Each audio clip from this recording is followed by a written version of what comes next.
Barbie Fortesa update. Yan, spotted si Barbie sa isang gasoline station. Yan, kasama niya si Daddy Tony. Nasa likod pa nga. At yan, maswerte nakapapicture kay Barbie.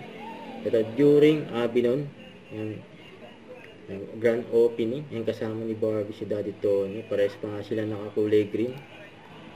Yan, nakapicture kay Barbie, oh. Yan, pagpasok ni Barbie sa mall. Yan, sa SM City, Pampanga. Ito mas maraming nagabang dyan kay Barbie. Ang ganda ni Barbie, oh. Ang cute pa nga ng bag ni Barbie.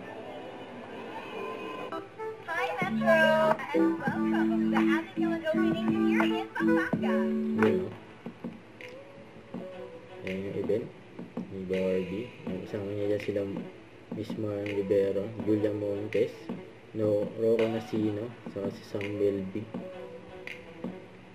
Ayan, may red carpet pa nga. Ayan.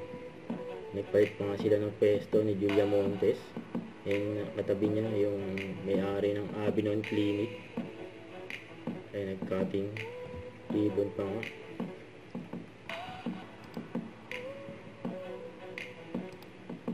Ayan, maraming nagpunta dyan sa SM City, Pampanga. Don't forget to subscribe, click the notification bell for more update. This is Richard, the Action Vlog. Stay tuned for more videos. See ya.